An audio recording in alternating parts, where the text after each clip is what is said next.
stain technique, and we are going to sterilize our loop until it turns red hot. So here I have a loop full of water on my slide to make a smear. So let's grab the E. coli culture. I'm going to grab just a little bit on my loop, and I'm going to make a smear, thin smear, a smooth single layered smear with my bacteria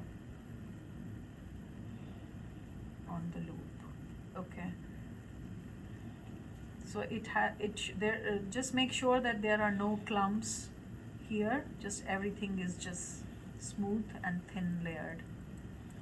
Okay, now I'm going to again red hot my loop so that it's sterile back again. I need a test tube racks to keep it there. Okay, now I am going to use a clothespin. Let me grab a clothespin, and with help of this clothespin I am going to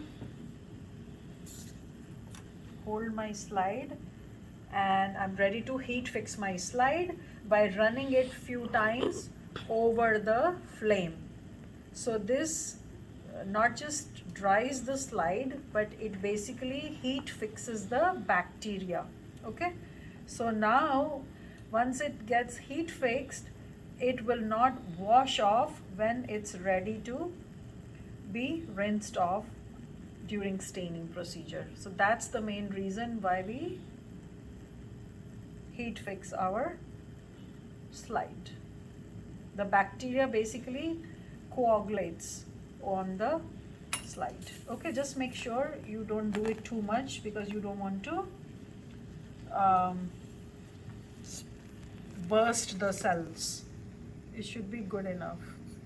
This is good enough. Okay, so now it's ready for staining. So let's start.